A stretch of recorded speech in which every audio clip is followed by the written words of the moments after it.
हे दोस्तों, welcome to our channel. आप लोग देख रहे हैं नाइट फाइल्स करुण के साथ। दोस्तों, आज मैं जिस स्टोरी के बारे में आप लोगों को बताने वाला हूं, सच में आप यकीन नहीं करेंगे कि ये स्टोरी कहां से निकल कर आई है। यार, ये स्टोरी आज की एक बार फिर दिल्ली से निकल कर आई है। इसका क्या केस था, इसमें क्या हुआ, कौन मरा, किसने मारा, क्यों मारा, मैं आपको सब कुछ बताऊंगा आज की इस वीडियो में। तो मेरे 1000 सब्सक्राइबर होने वाले हैं, तो प्लीज आप जल्दी से चैनल को सब्सक्राइब कर लीजिए और 1000 सब्सक्राइबर इसके कंप्लीट करवा दीजिए। आपका बहुत बहुत धन्यवाद। दोस्तों, आप लोगों को एक केस याद होगा जो भी रिसेंटली दिल्ली से ही निकल कर आया था, साक्षी मर्डर केस। उस केस के बारे में आपने जरूर सुना होगा और उसके साथ साथ आपने उस मर्डर का लाइव वीडियो भी जरूर देखा होगा। नहीं देखा तो आप मेरे पास आइए, मेरी इंस्टाग्राम आईडी ये रही, आप मेरे पास आइए और मैं आपको वो वीडियो भेज दूंगा। बिना ब्लर की हुई वीडियो है। वो एक लाइव मर्डर था और ऐसा ही एक लाइव मर्डर 18 जून यानी कि 2 दिन पहले हुआ, वो भी दिल्ली के अंदर। इसी 2023 के चलते हुए अभी पूरे 6 महीने भी इस साल को बीते हुए नहीं हुए और इन्हीं 6 महीनों के अंदर 3 लाइव मर्डर देखने को हमें मिल चुके हैं, वो भी दिल्ली के अंदर। पहला लाइव मर्डर आपने देखा अतीक अहमद का और दूसरा टिल्लू ताजपुरिया और जो तीसरा मर्डर था वो था साक्षी का। और इन तीनों केस के बारे में अगर मैं बात करूं तो ये केस तीनों सिमिलर थे, यानी कि इन तीनों को जो मारने का तरीका था वो लगभग सेम था। और इन तीनों केस के अंदर एक चीज सबसे ज्यादा कॉमन थी और वो कॉमन चीज ये थी, इन तीनों केस के तीनों मर्डरर थे, उन्हें अपने ऊपर पूरा विश्वास था। अगर मैं इस आदमी को मारने के लिए जा रहा हूं तो मैं ये काम करके जरूर लौटूंगा। उसे पता नहीं खुद के ऊपर विश्वास था या फिर क्या चीज थी, उन्हें पूरा भरोसा था कि आज मुझे इसे मारना है और इसे मारने के बाद ही मैं वापिस आऊंगा। और ऐसा ही हुआ और उन्हें इस चीज का पूरा यकीन भी था कि अगर मैं इसे मारने के लिए जा रहा हूं तो इन्हें बचाने के लिए कोई भी नहीं आएगा। और ऐसा ही तीनों केस में भी हुआ। कितनी सिमिलर बात है, तीनों को विश्वास कि मैंने उसे जाकर मारना है और मैं मारकर ही आऊंगा। और दूसरी बात कि मैं जब इस आदमी को या इस लड़की को मारूंगा तो कोई भी बीच में नहीं आएगा। और ऐसा ही हुआ, तीनों केसों में उस विक्टिम को बचाने के लिए कोई भी बीच में नहीं आया।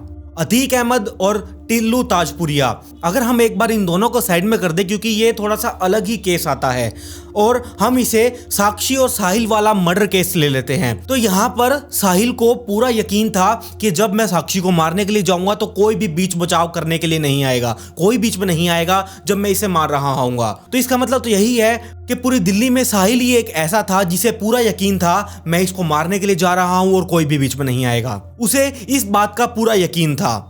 अब जिस केस के बारे में आज मैं आपको बताने के लिए जा रहा हूं तो साहिल ही पूरी दिल्ली में एक नहीं था, बल्कि और भी कोई है जिसे इस बात का पूरा यकीन था कि मैं आज इसे मार दूंगा और कोई भी बीच में बचाने के लिए नहीं आएगा। और ये जो आज की स्टोरी है ये स्टार्ट होती है दिल्ली यूनिवर्सिटी के साउथ कैंपस से। और ये जो दिल्ली में जो साउथ कैंपस है, यहाँ पर 2 अलग अलग कॉलेजेस आते हैं। जो पहला कॉलेज है आर्यभट्ट कॉलेज और दूसरा है रामलाल आनंद कॉलेज। और ये जो कैंपस है, ये जो 2 कॉलेज है, इन दोनों का एक ही गेट है और मतलब कि ये पूरा ग्राउंड एक है और अलग अलग कॉलेजेस बनाए गए हैं, तो उन दोनों का गेट भी एक ही है। और यहाँ पर संडे के दिन भी कैंपस लग रहे हैं, तो लोग आ रहे हैं, अपने एग्जाम दे रहे हैं और अलग अलग डिग्रियां प्राप्त कर रहे हैं। ये सब कुछ वहां पर चल रहा है। वो सिर्फ संडे संडे आते हैं, अपनी क्लास को अटेंड करते हैं, जिससे उनका भी फायदा होता है और कॉलेज वालों का भी फायदा होता है। और इस कॉलेज में तभी इसी कारण भीड़ भी कम रहती है। और यहीं पर एक लड़का पढ़ा करता था जिसका नाम था निखिल चौहान। 19 साल का ये लड़का पॉलिटिकल साइंस का कोई कोर्स कर रहा था। बेसिकली ये पश्चिम बिहार का रहने वाला था। पश्चिम बिहार इलाके में जो ब्लॉक बी है वहां पर इसका मकान था, वहां पर ये रहा करता था। टोटल ये 3 भाई थे, एक भाई इससे बड़ा और एक भाई इससे छोटा और ये बीच में आता था। यानी कि इसके जो 2 भाई थे, एक इससे बड़ा था और एक इससे छोटा था। और इसके जो पिता थे उनका नाम था संजय चौहान। और वहीं पर थोड़ी सी आगे चलकर ये अपनी दुकान लगाते हैं जहां पर ब्रेड, चीजें, टॉफी वगैरह, ये जो भुजिया का पैकेट वगैरह जो भी ये आते हैं, ये उस चीज की शॉप लगाते हैं। और ये संजय चौहान एक वो छोटी सी दुकान लगाकर अपने पूरे परिवार का पालन पोषण कर रहा था। छोटी सी फैमिली थी, पैसे कम थे, लेकिन इनके घर में खुशियां भरपूर थी। और यहाँ पर खुशी होने की वजह भी थी। ये जो निखिल चौहान था, भले ही ये 19 साल का था, लेकिन जो इसकी पर्सनैलिटी थी, ये बहुत ही बढ़िया पर्सनैलिटी का लड़का था। मैं आपको दिखा देता हूं, ये निखिल चौहान है और आप इसकी पर्सनैलिटी खूब ही देख सकते हैं। और इसी पर्सनैलिटी के चलते हुए ये लड़का अलग अलग चीजों में हाथ डालता रहता था, जैसे कि मॉडलिंग में इसको काम मिलता रहा और 3 गानों में इसने एक्टिंग भी की। और जो एक गाना है वो तो अभी रिलीज होने वाला है जिसका नाम है खब्बी सीट, उसमें भी इसने काम किया। मुंबई से इसको कॉल आया, अलग अलग मैगजीन में, अलग अलग मॉडलिंग में इसने काम किया। इसने अपने फोटोग्राफ्स भेजे, वहां पर भी ये सिलेक्ट हो गया। शक्ल सूरत इसकी इतनी अच्छी थी, जहां जहां इस लड़के ने अपना हाथ डाला वहीं से ही इसको सफलता मिलती रही। इसे अपनी लाइफ में और क्या ही चाहिए था। परिवार ठीक ठाक था, पैसे ज़्यादा नहीं थे, लेकिन इसे पता था कि अगर मैं इस लाइन में घुस जाऊंगा तो मैं आने वाले टाइम में बहुत पैसा छाप लूंगा। परिवार वालों को भी ये बात बहुत अच्छे से पता थी कि अगर निखिल पढ़ाई में कुछ नहीं कर पाएगा तो जिस हिसाब से इसकी शक्ल सूरत है उस हिसाब से ये एक्टिंग में, मॉडलिंग में इसे कुछ ना कुछ तो ऐसा बढ़िया काम मिल ही जाएगा जिससे इसकी लाइफ सेट हो जाएगी। इसी से इसकी माँ भी खुश थी, इसके पिता भी खुश थे और जो इसके 2 भाई थे वो भी खुश थे। ये अलग अलग जगह पर जाता, मॉडलिंग करता, वहां से कुछ जो भी उसे पैसे मिलते वो घर ला कर दे देता। और तो और YouTube पर भी इसके कुछ गाने रिलीज हो चुके हैं। इसी बीच सब कुछ बढ़िया चल रहा था और एक तारीख आती है 18 जून 2023, यानी कि आज से 3 दिन पहले। हॉस्पिटल से पुलिस वालों को एक कॉल आता है और हॉस्पिटल का जो वहां का मेंबर होता है वो पुलिस वालों को कहता है कि हमारे पास एक केस आया हुआ है। पुलिस वाले ने पूछा कि कौन सा केस आया हुआ है, तो उसने बताया कि ये एक स्टैबिंग केस है, यहाँ पर इंजरिंग मार्क्स मिले हैं और हमने इस लड़के को चेक किया तो ये लड़का मर चुका है। यानी कि ये जो केस है ये डेथ बाय स्टैबिंग केस बन चुका है। डेथ बाय स्टैबिंग क्या, ये मर्डर बाय स्टैबिंग केस बन चुका है। आप आइए और एक बारी जांच पड़ताल जो आपने करनी है वो आप कीजिए। पुलिस वालों को जैसे इस केस के बारे में पता चला, पुलिस वाले तुरंत अपनी गाड़ी उठाई, गाड़ी भगाई और फटाफट हॉस्पिटल पहुंचे। जब वो लोग हॉस्पिटल पहुंचे, उन्होंने जब उस डेड बॉडी को देखा वो कोई और नहीं बल्कि वही निखिल चौहान था। अब एक 19 साल का लड़का और उसे ऊपर से चाकू मारा गया था। हॉस्पिटल वालों से पुलिस वालों ने पूछा कि भैया इन्हें यहाँ पर लेके कौन आया। हॉस्पिटल वालों ने कहा कि कोई 3 लोग थे जो इसे हॉस्पिटल लेकर आए थे। फिर उन तीनों से भी पुलिस वालों ने पूछताछ की तो उन्होंने एक कहानी सामने लाकर खड़ी कर दी और उसके बाद पुलिस वाले अपनी जांच पड़ताल में लग चुके थे। तो पुलिस वालों ने जब उससे कहानी पूछी, छानबीन यहाँ पर चल रही थी, अड़ोस पड़ोस के लोगों से पूछा, चलते फिरते लोगों से भी पूछा, और जब ये सारी जांच पड़ताल चल रही थी तब यहाँ पर 3 अलग अलग कहानियां सामने निकल कर आई। जो पहली कहानी है जो निखिल चौहान के केस में सामने आई, यानी कि यही कि वो 19 साल का लड़का था, अपने मौज मस्ती करता था और संडे स्कूल वो कॉलेज जो भी है वहां पर क्लास लगाने के लिए जाया करता था। क्लास के दौरान इसकी दूसरे कॉलेज की गर्लफ्रेंड बनती है। अब संडे को इसने क्लास लगाने जाना होता था और जो इधर से उसकी गर्लफ्रेंड थी वो संडे को फ्री होती थी। जैसे ही निखिल संडे को फ्री होता, उसकी गर्लफ्रेंड साउथ कैंपस के उस कॉलेज के गेट पर आती और ये दोनों आपस में मिलते, थोड़ा बहुत ये इधर घूमते और एक दूसरे के साथ वक्त बिताते। वक्त बिताने के बाद लड़की भी अपने घर चली जाती और वो जो लड़का निखिल वो भी अपने घर चला जाया करता। लगभग कई संडे तक ऐसे ही लगातार चीजें चलती रहीं। लेकिन अगर हम लड़की को देखते हैं तो आप यकीन नहीं करेंगे, वो लड़की बहुत ही ज्यादा खूबसूरत लड़की थी। अब लड़की खूबसूरत है तो कई लड़के हैं जो उसे निहारेंगे, उसे ताड़ेंगे।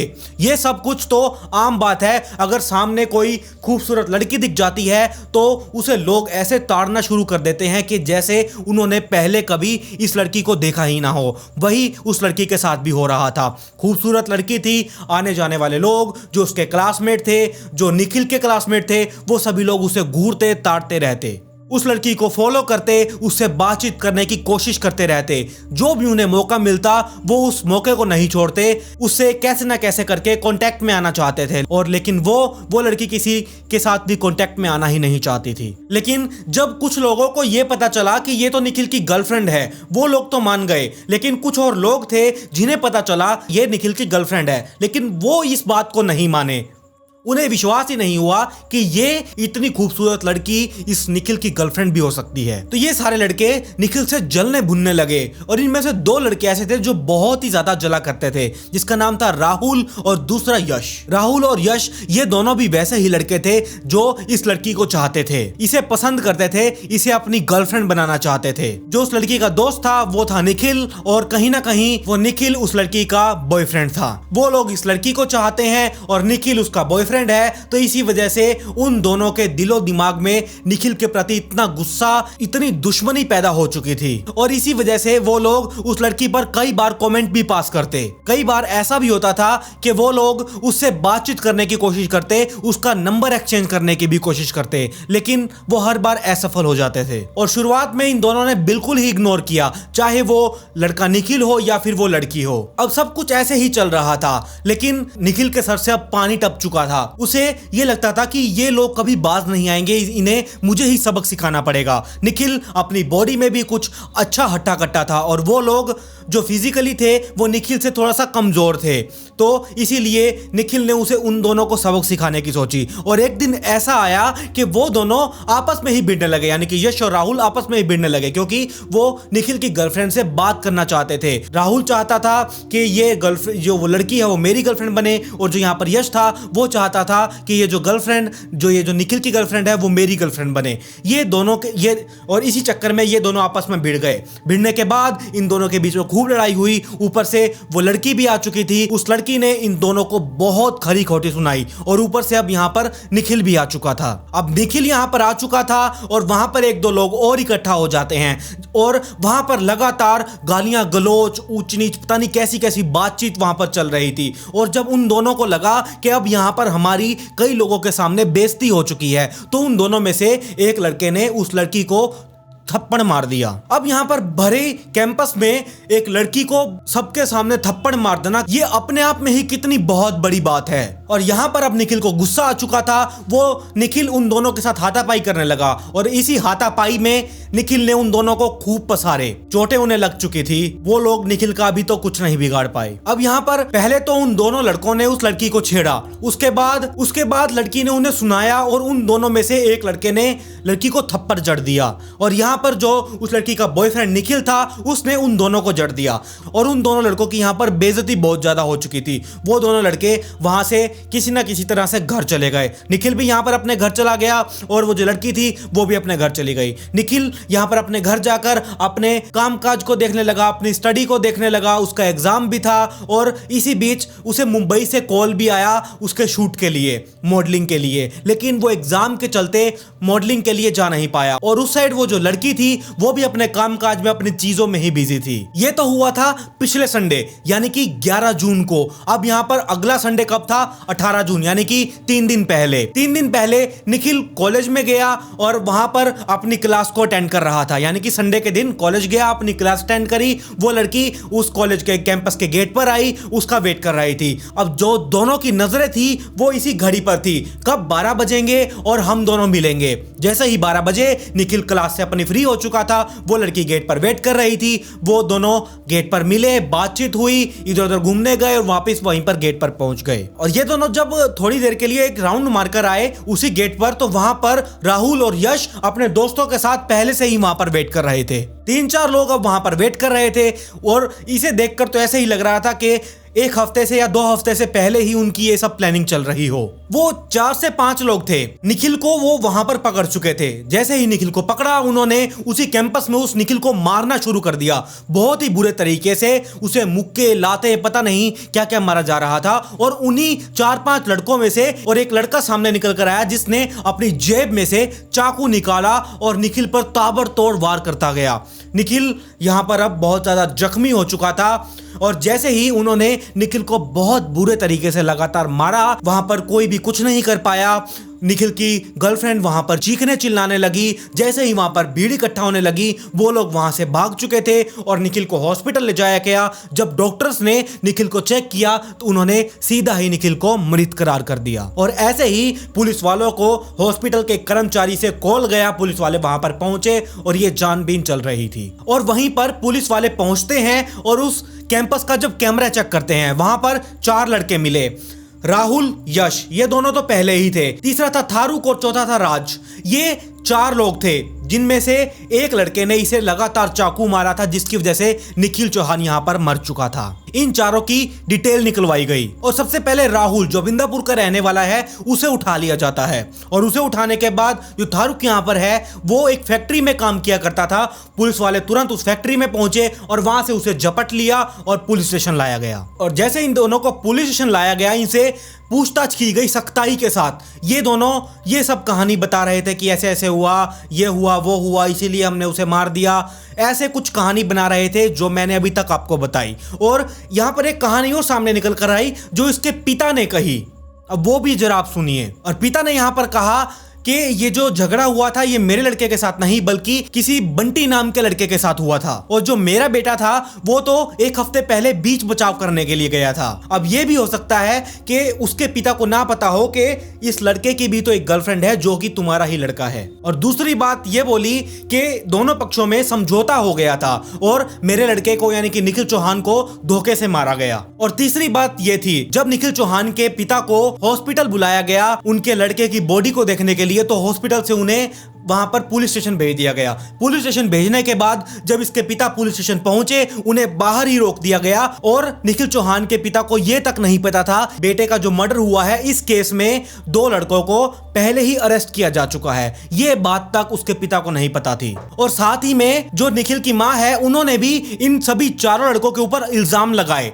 और यहां पर सबसे बड़ी बात क्या है, बात यहां पर यह निकल कर आती है। और ये जो 4 बच्चे थे, इनमें से कुछ बच्चे तो ऐसे थे जो कि पुलिस वालों के ही बच्चे थे। और इससे साफ पता चलता है इस केस को ऐसे ही बंद कर दिया जाएगा। इस केस का कुछ नहीं होने वाला, क्योंकि अब यहां पर पुलिस वालों के बच्चे यहां पर आ चुके हैं। यह बात आपको बहुत अच्छे से पता है। अगर कोई पॉलिटिकल बंदा या फिर पुलिस वाला या फिर पुलिस वाले का बच्चा या फिर कोई नॉन का ऐसे ही किसी केस में घुस जाता है, तो उस केस को जल्द ही दफा करके बंद कर दिया जाता है। बड़े ही कमाल की बात है, एक लड़के की यहां पर इतने गंदे तरीके से मौत कर दी जाती है, उसका मर्डर कर दिया जाता है और पिता सिर्फ मुंह देखता रह गया। उसके आंखों से आंसू टपक रहे हैं, किसी का कुछ लेना देना नहीं है। मैंने खुद वो वीडियो देखी है। सच में बहुत बुरा हाल है उसके पिता का। लेकिन मुझे पता है एंड में क्या होगा, इस केस को यहीं पर बंद कर दिया जाएगा। मेरी रिक्वेस्ट यही है, आप इस केस को जितना हो सके उतना फैलाइए, ताकि ये केस सबके सामने आए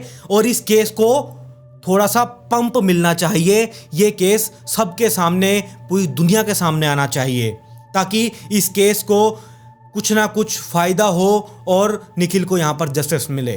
तो फिलहाल ये थी एक स्टोरी निखिल चौहान की, जिसका 18 जून 2023 यानी कि 3 दिन पहले मर्डर कर दिया गया। जितनी भी चीजें मुझे इस केस के बारे में पता थी, जो भी मैंने रिसर्च किया, जो भी देखा, मुझे पता चला, मैंने वो आपको सब कुछ बता दिया कि इसका मर्डर क्यों हुआ, कैसे हुआ और किस वजह से हुआ। अब आप बताइए कि इस केस को कहां तक पहुंचाना है। मैं इस चीज का कमेंट में भी वेट करूंगा। मुझे बताइए कमेंट में आपकी राय क्या है। क्या ये केस पहले कभी आप लोगों ने देखा है? अगर आप इस चैनल पर नए हैं तो चैनल को सब्सक्राइब कर दीजिए, साथ में नोटिफिकेशन बेल आइकन को दबाना बिल्कुल भी मत भूलिएगा। ये मेरी इंस्टाग्राम आईडी है, इसका लिंक आपको नीचे डिस्क्रिप्शन में भी मिल जाएगा। जाइए और जल्दी से इंस्टाग्राम आईडी को फॉलो कर लीजिए। पिछली वीडियो का शाउट आउट अनंत गोसावी को, comment pick me to get a shout out in next video. मिलते हैं ऐसी ही एक और चौंका देने वाली स्टोरी के साथ।